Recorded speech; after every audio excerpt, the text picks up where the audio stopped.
My name is Serena Carter, and I'm 34 years old. For 15 years, my family sent out hundreds of Christmas cards every December, but I was never in a single one. Not once.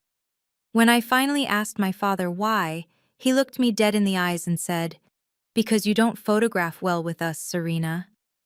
Then, this past November, my mother called with an invitation I never expected. They wanted me in the Christmas photo.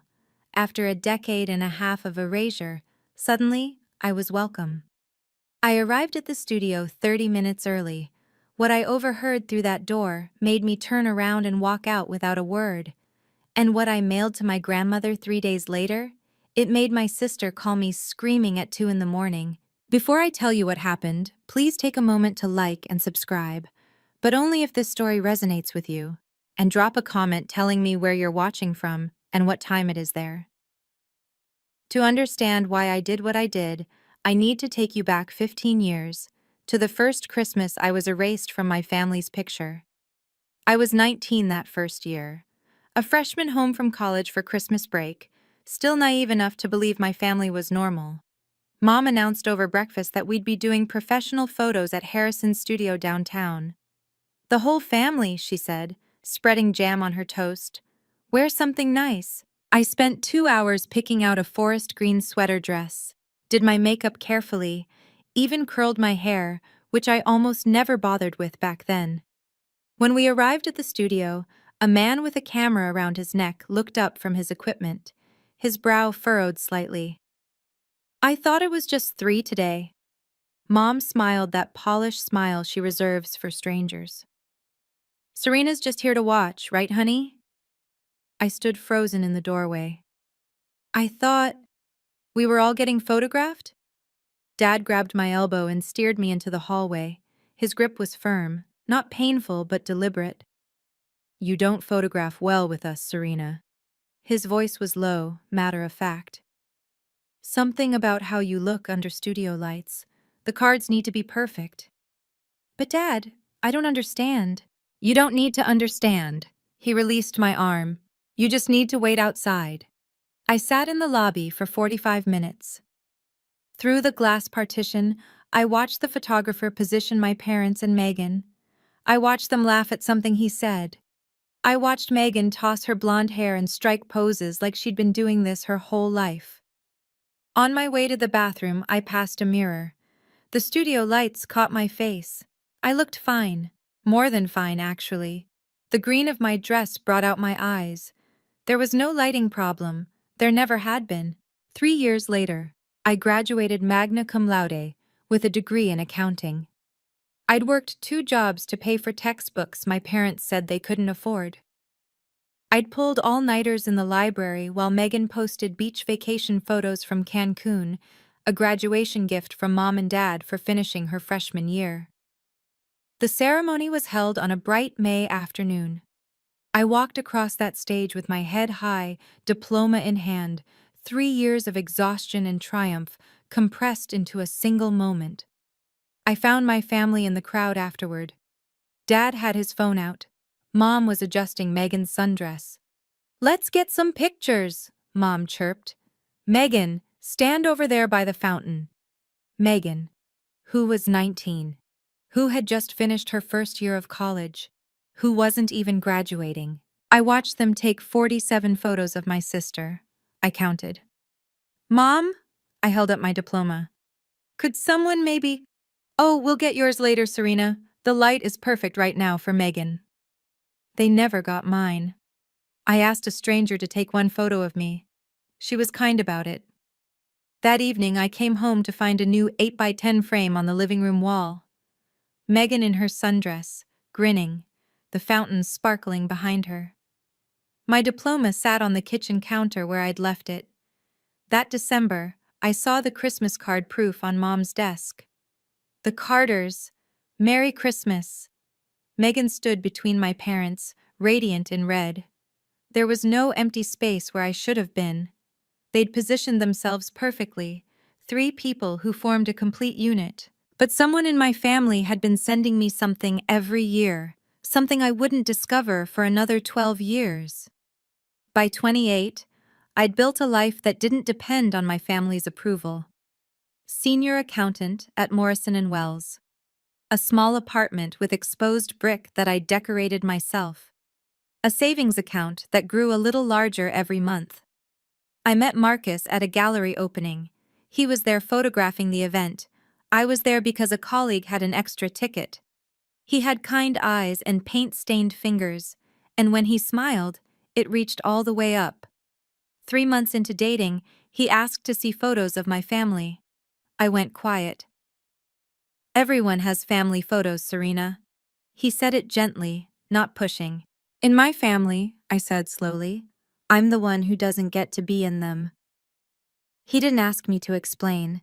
He just reached across the table and held my hand. That night, lying in bed, I realized something I'd been avoiding for years. By accepting my invisibility, I'd made it permanent. Every Christmas card that went out without me, every family photo where I didn't exist, I was letting them write me out of the story. If I stayed silent forever, I would die as the daughter who never was. Marcus told me something a few weeks later while we were walking through the park. I photograph wealthy families sometimes, corporate clients, old money types. He kicked at a pile of leaves. You know what I've noticed? What? The ones who care most about looking perfect? They're always hiding something ugly. I thought about the immaculate Christmas cards, the coordinated outfits, the carefully arranged smiles that never included me. What were my parents so desperate to project? And more importantly, who were they projecting it for?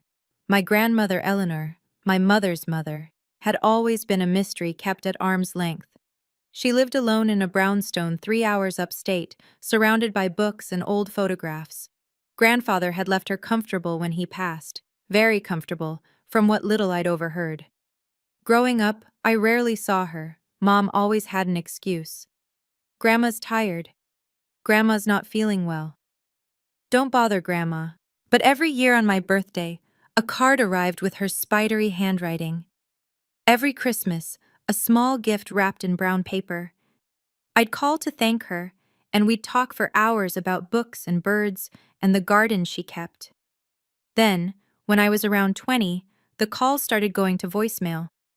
My letters went unanswered. Mom told me Grandma was overwhelmed and needed space. I stopped reaching out. It felt like one more rejection. Aunt Ruth changed everything. She was Mom's younger sister, quieter, kinder, perpetually overshadowed. We bumped into each other at a farmer's market when I was 29.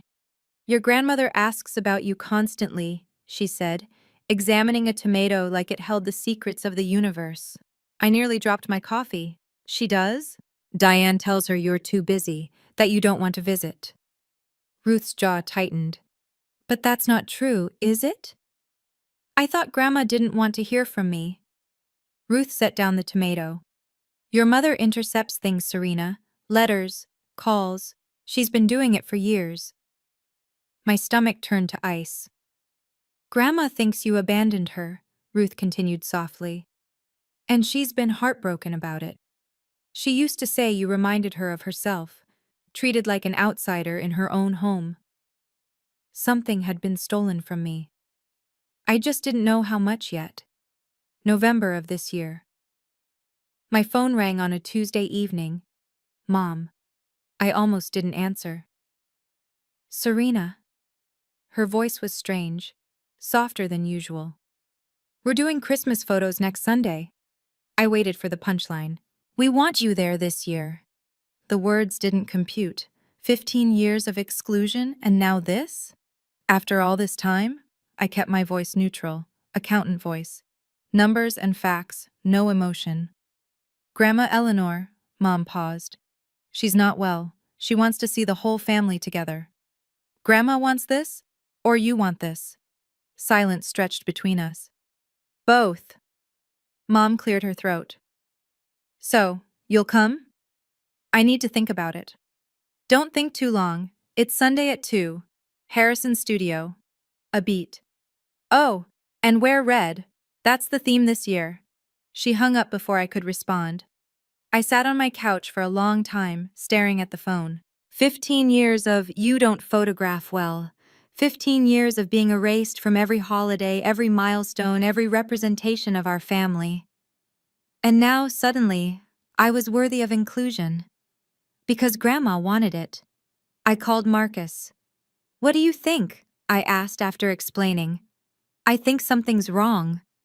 His voice was careful. "People don't change that fast without a reason." "I should say no." "Or," he said slowly, "you could say yes and find out what they're really after." I thought about Aunt Ruth's words, about Grandma thinking I'd abandoned her, about 15 years of letters and calls that never reached their destinations. "I'll go," I decided, "but I'm going on my terms." Meaning? Meaning I'll get there early, and I'll listen before they know I'm there. I called Aunt Ruth the next morning. "I need to know what's really going on." No preamble, no small talk. Ruth sighed heavily. "I was wondering when you'd call. Mom invited me to the Christmas photos, first time in 15 years. "I know." A pause. "Eleanor's been in hospice care for 2 months. She's reviewing her affairs." Hospice. The word hit like a physical blow. "Her will," Ruth continued. "She's been asking questions." "What kind of questions?" "Why you're never in any family photos, why you never visit, why you never respond to her letters." I gripped the phone tighter. What did Mom tell her? That you're estranged, that you chose to distance yourself, that you don't want to be part of the family. Fury rose in my chest, hot and bitter. "That's a lie." "I know, sweetheart, and I think Eleanor's starting to suspect it too." Ruth explained the rest. Grandma's estate was substantial, around $4 million.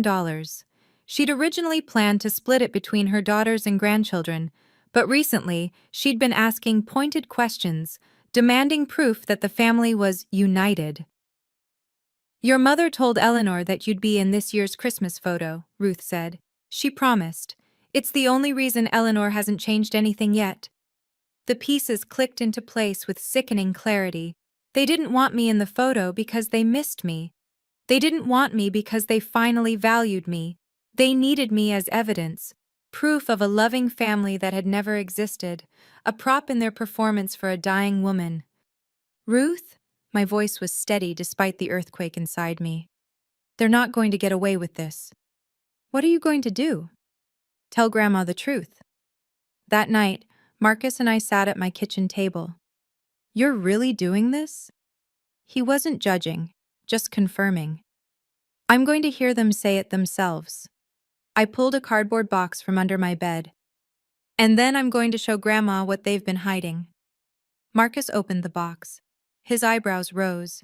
Inside were 15 years of Christmas cards. Every single one my family had sent out since I was 19. "Where did you get these?" "Neighbors, Dad's coworkers, Mom's book club friends, anyone on their mailing list who'd give me a copy." I spread them across the table. "I've been collecting them since the beginning. Year after year, the same pattern. Mom, Dad, Megan, smiling, perfect, complete. No Serena, not once." "Why did you keep them?" Marcus picked up a card from 2019. "I don't know, honestly. Part of me thought, maybe someday someone would need to see them, someone who mattered." I gathered the cards carefully. "I'm going to put these in an album, along with photos of me from each of those years, side by side, proof of what they did." Marcus nodded slowly. "And you'll send it to Eleanor?" "After Sunday, after I hear what they really think of me." He reached across the table. "I'll drive you. Wait in the parking lot, in case you need backup." "Thank you." "Serena," he caught my eyes. "Whatever happens, you're doing the right thing. She deserves to know." I squeezed his hand. Sunday came faster than I expected. I put on my red dress, the one Mom had specified, did my makeup, checked myself in the mirror. I looked fine. Better than fine. I always had. "I need to pause here and ask you something. If you were in my position, finally invited after 15 years of exclusion, would you have gone to that photo shoot? Or would you have refused entirely? Drop a comment below, go or stay away. I want to know what you would have done. And if you haven't subscribed yet, now's the time. Because what I overheard at that studio? It changed everything. 2 days before the photo shoot, Aunt Ruth asked to meet me for coffee. She arrived carrying a large manila envelope stuffed thick with papers. I've been holding on to these for a long time. She slid the envelope across the table. I should have given them to you years ago. I opened it carefully. Letters, dozens of them, all addressed to me in my grandmother's elegant handwriting. My hands trembled as I unfolded the first one. December 2009.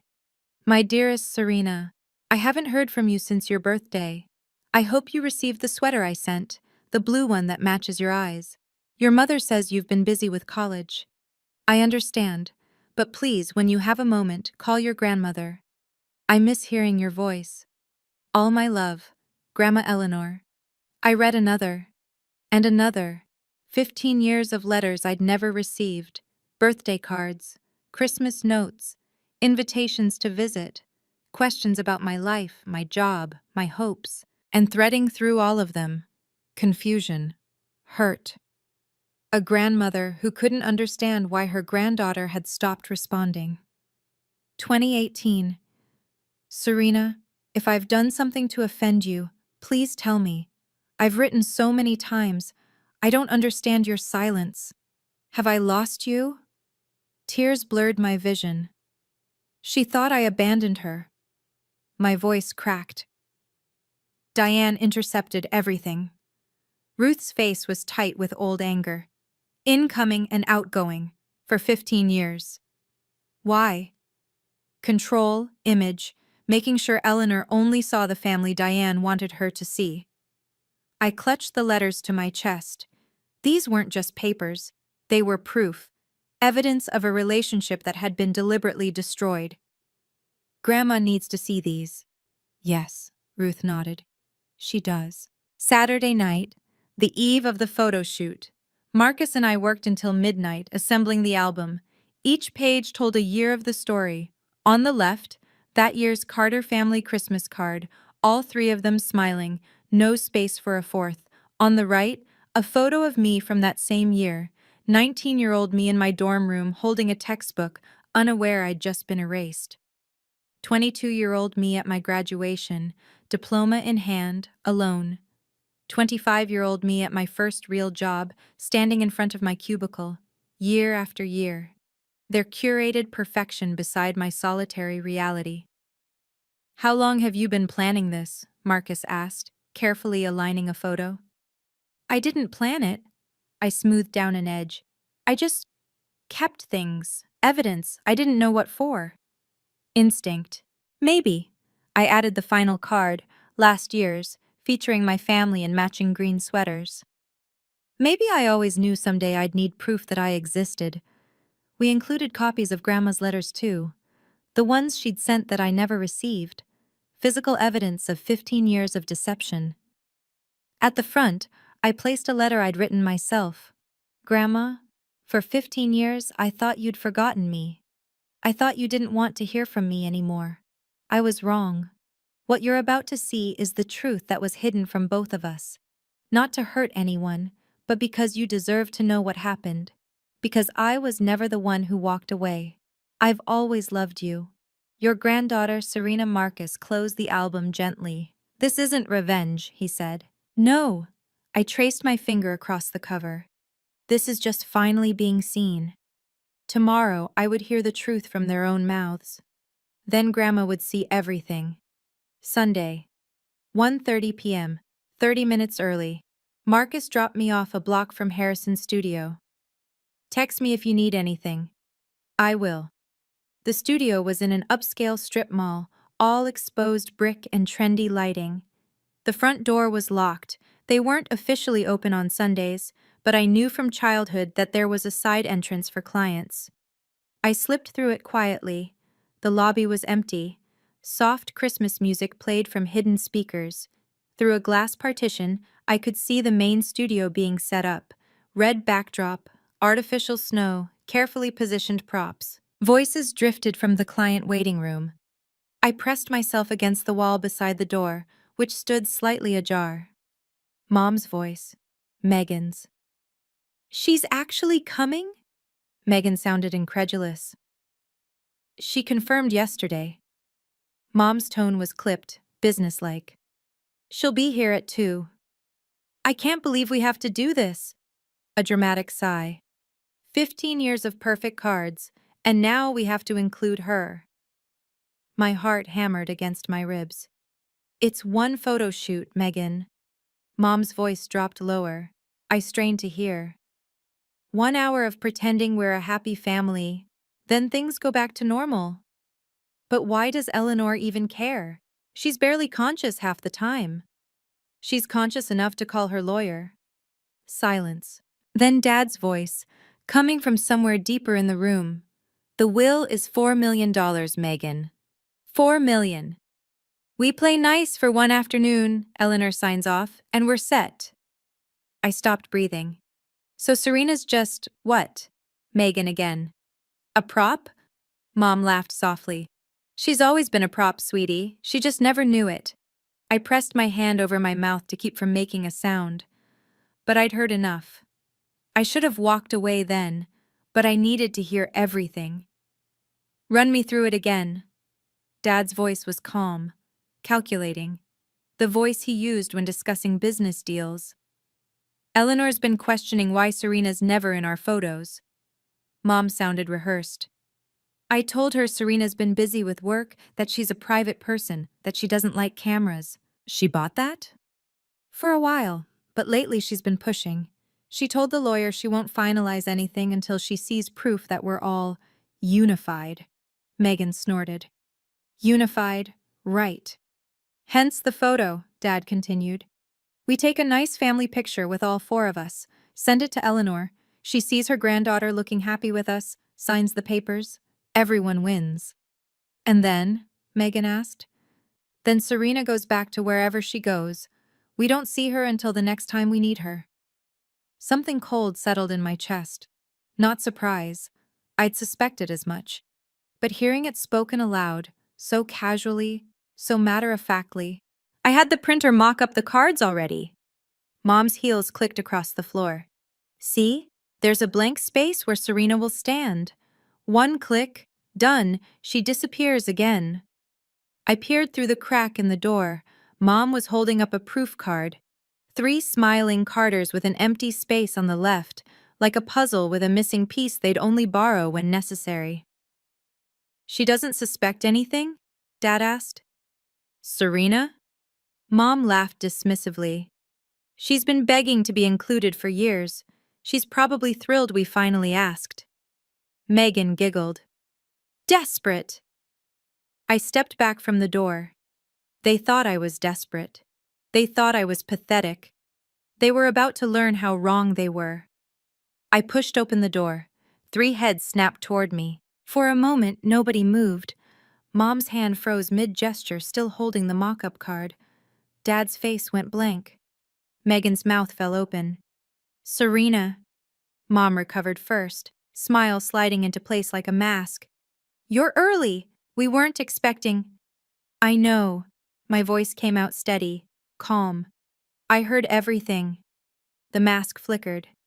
"Honey, whatever you think you heard." "Prop." I held up a finger. $4 million. Another finger. "She disappears again." A third finger. "Desperate." Megan went pale. Dad stepped forward.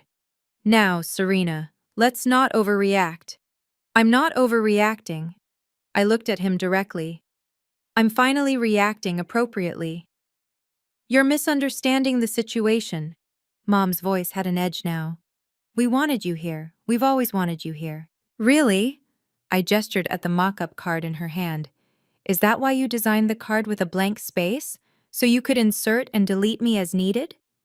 Nobody answered. 15 years, I kept my voice level. 15 years of being erased.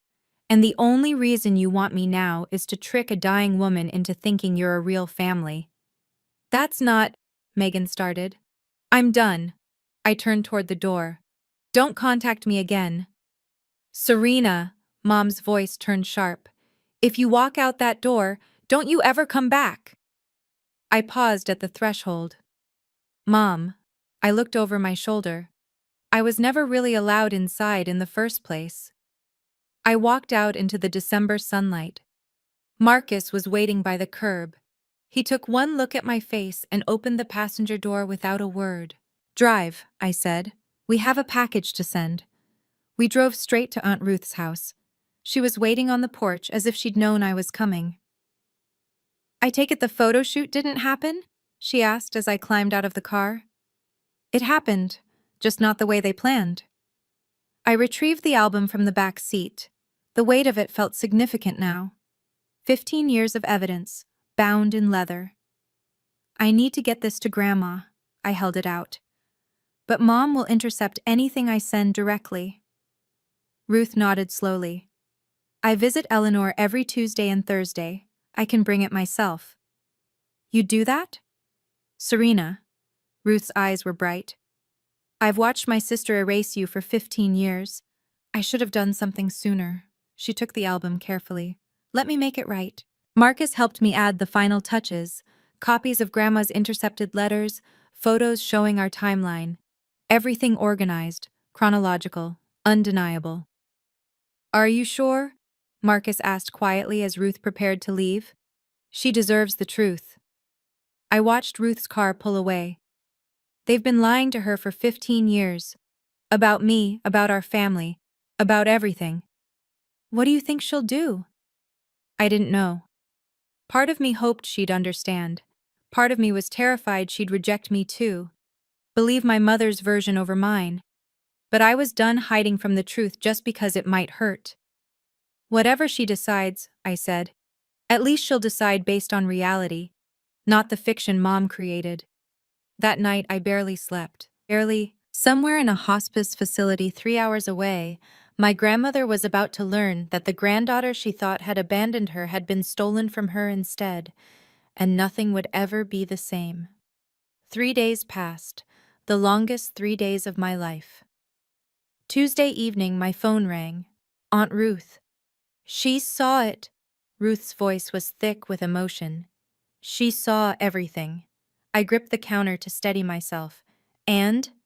She cried, Serena, for over an hour. My heart dropped. Oh no, I shouldn't have. No, Ruth cut me off. Not sad tears, angry tears, furious tears. I exhaled slowly. She kept saying my baby. They kept my baby from me. Over and over. Ruth sniffled.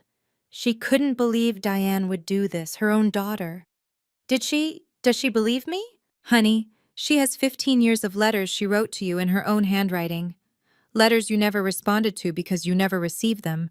There's no denying the evidence. Relief flooded through me, so intense it made my knees weak. She called Diane, Ruth continued, 20 minutes after I left. I don't know what was said, but Diane called me screaming afterward. Something about destroying the family. What's Grandma going to do? A pause. She called her lawyer this morning, Serena. She's making changes. Ruth, I didn't do this for money. She knows that. That's exactly why she's doing it. Ruth's voice softened. She said, Serena wasn't trying to get anything. She was just trying to be seen, and I failed to see her for 15 years. Tears slipped down my cheeks. She wants to see you, Ruth added. Privately, before she tells the rest of the family what she's decided. When? Thursday. Can you come? I looked at Marcus, who was watching me from across the room. He nodded. I'll be there. Good. Ruth paused. She's been waiting 15 years for you, Serena. Don't make her wait any longer. The hospice facility was quieter than I expected. Soft colors, gentle lighting, the smell of flowers and antiseptic. A nurse led me to room 14. I hesitated at the door. Inside, my grandmother sat in a wheelchair by the window.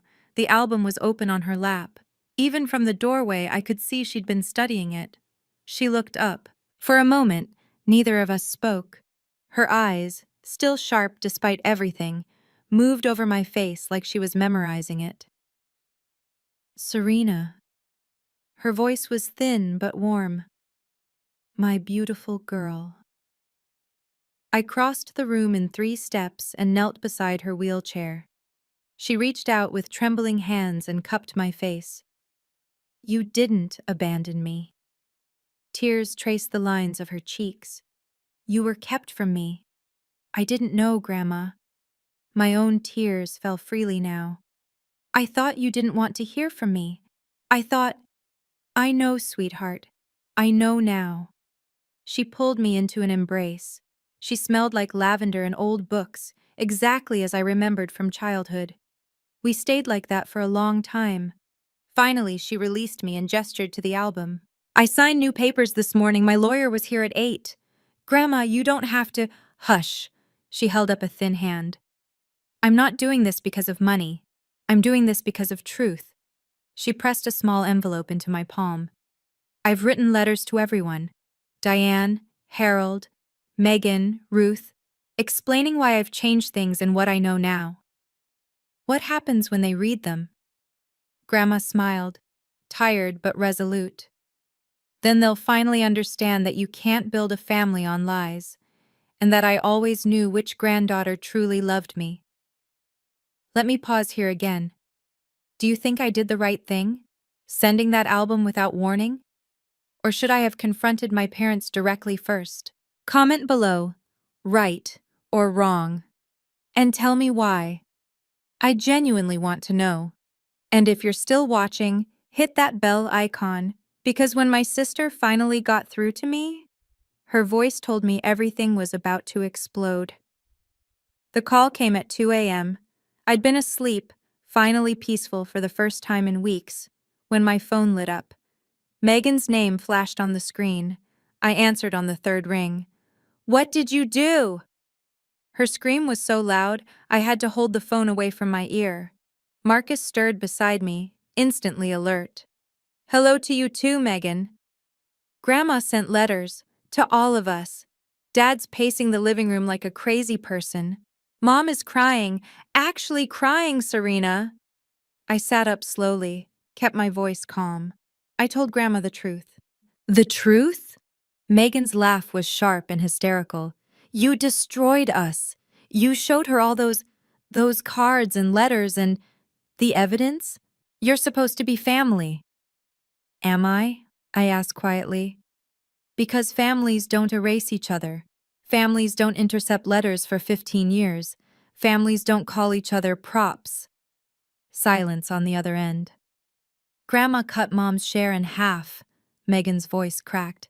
And mine. She gave most of it to you and Aunt Ruth. I didn't ask for that. But you got it, didn't you? You got exactly what you wanted.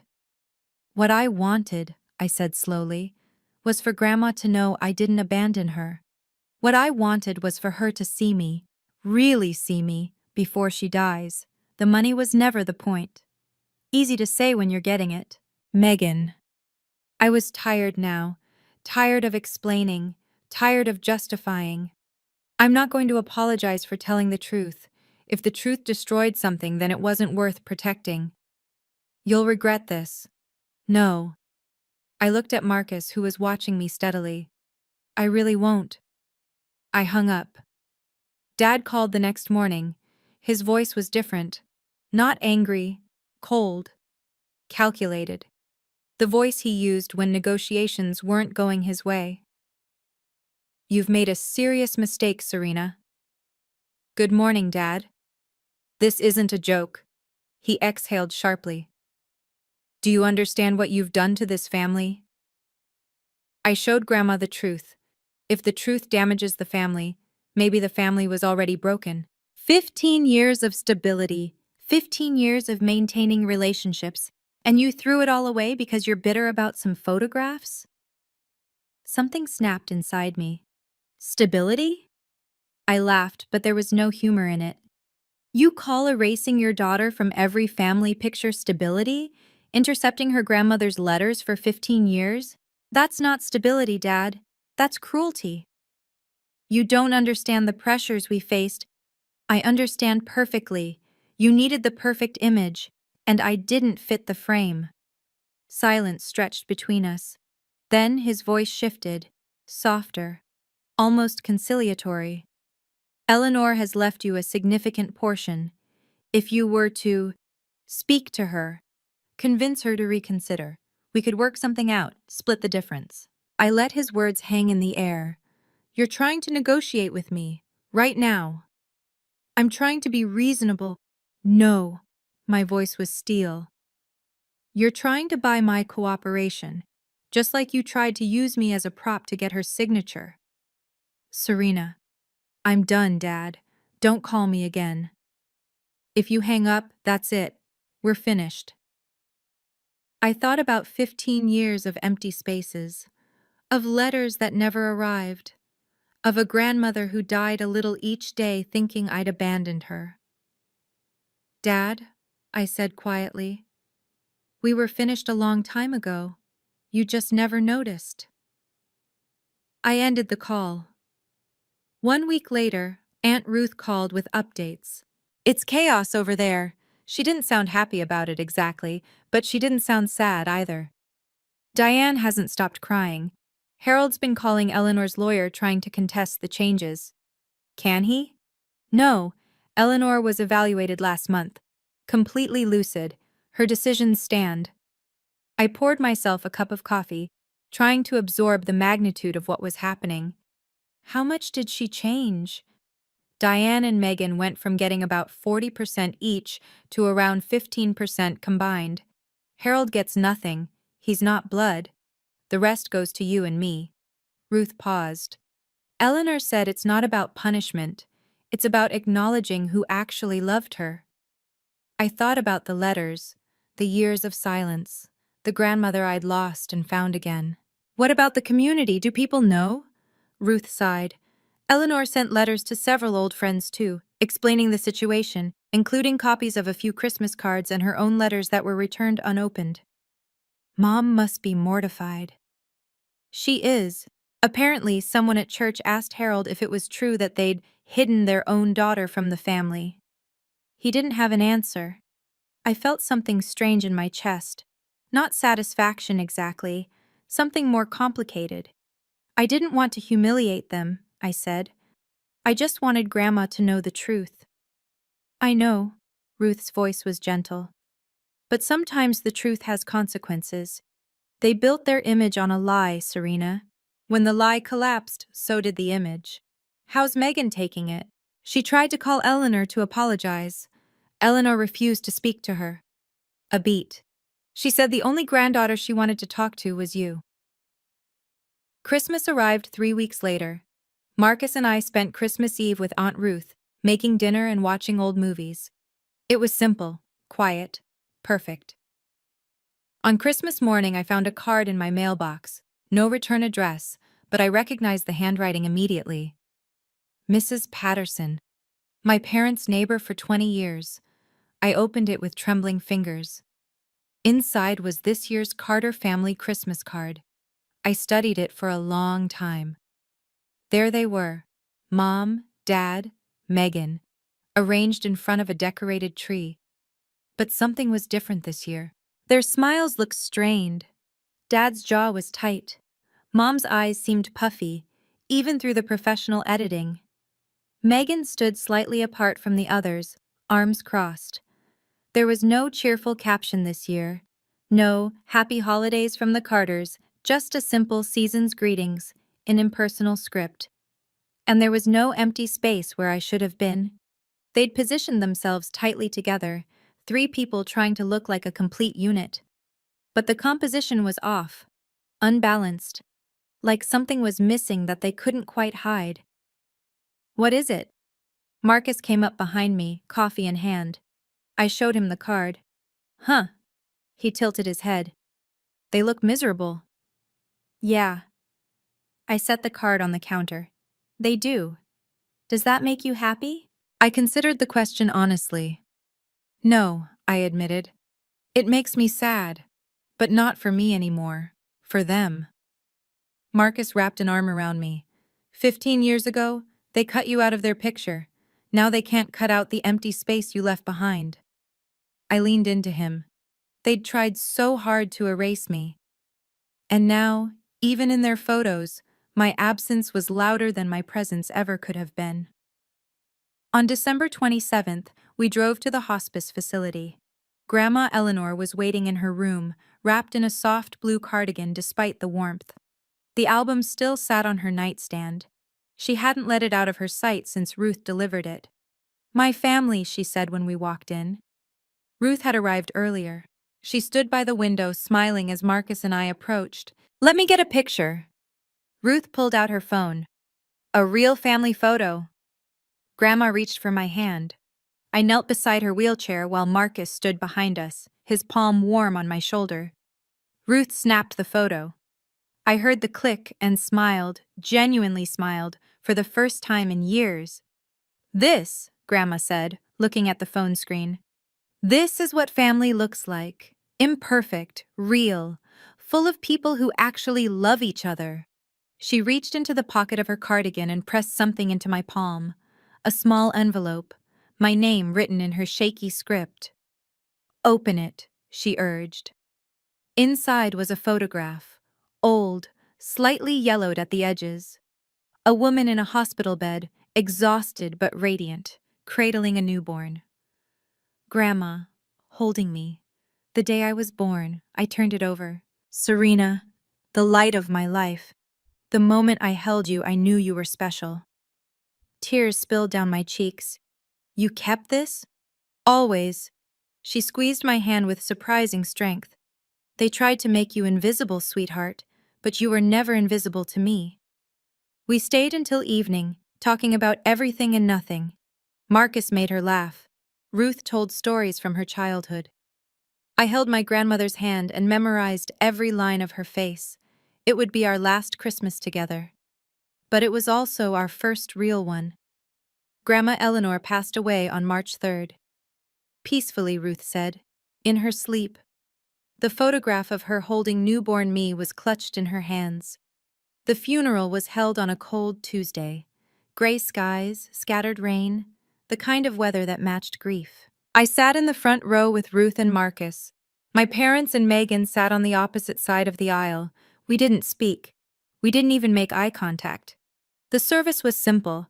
Eleanor had specified no elaborate eulogies, just readings from her favorite poems and songs from her church choir. Afterward, at the reception, Megan approached me. "Serena." She looked smaller somehow, less polished than usual. "Can we talk?" I studied my sister, looking for the cruelty I'd heard at the studio, looking for the disdain. All I saw was fear. "What do you want to say, Megan?" "I'm sorry." The words came out rushed. "For everything. The photos. The things I said. I didn't realize. I knew, but I didn't think. You didn't think I was a real person?" I finished the sentence for her. "I was just in the way."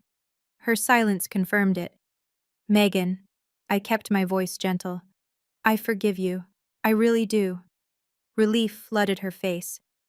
"But forgiving you doesn't mean I want a relationship with you. It means I'm choosing peace for myself."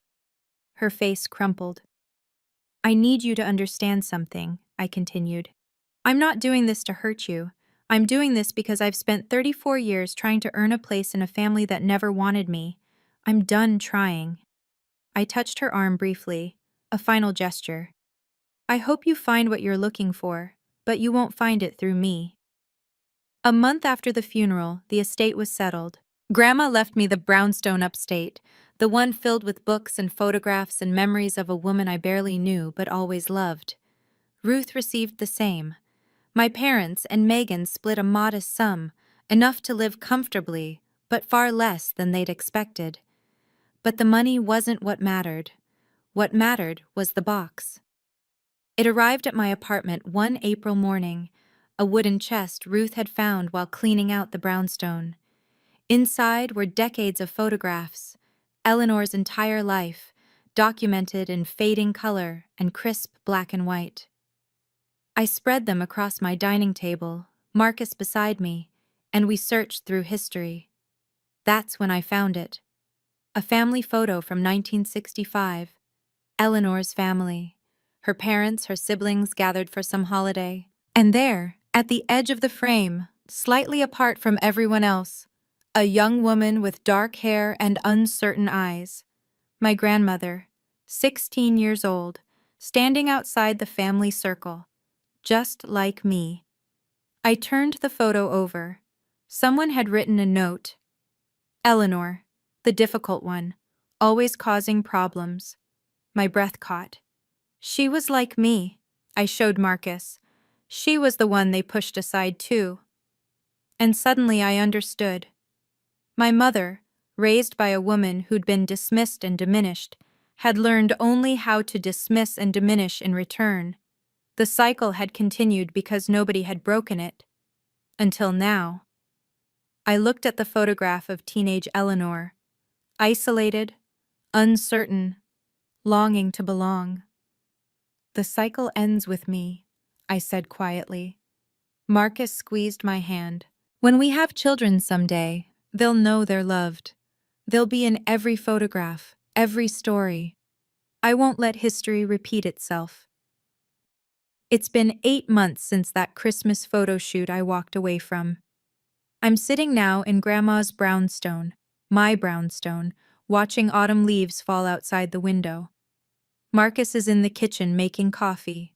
The walls are covered with photos now, our photos, friends, family we've chosen. And in a silver frame above the fireplace, that picture from the hospice. Ruth, Marcus, Grandma Eleanor, and me. A real family, an imperfect one, but ours. Sometimes I think about those Christmas cards. 15 years of smiling faces that didn't include mine. For so long I believed not being in those photos meant I didn't matter. I was wrong. I mattered. I always mattered. The only thing missing was people who could see it. My parents haven't contacted me since the funeral. Neither has Megan. The silence used to hurt. Now it feels like peace. Because here's what I've learned. You can't force people to love you. You can't perform your way into a family that's already decided you don't belong. But you absolutely can, build a new family. One based on truth instead of image. On presence instead of perfection. They erased me from their photos. But they couldn't erase me from my own story.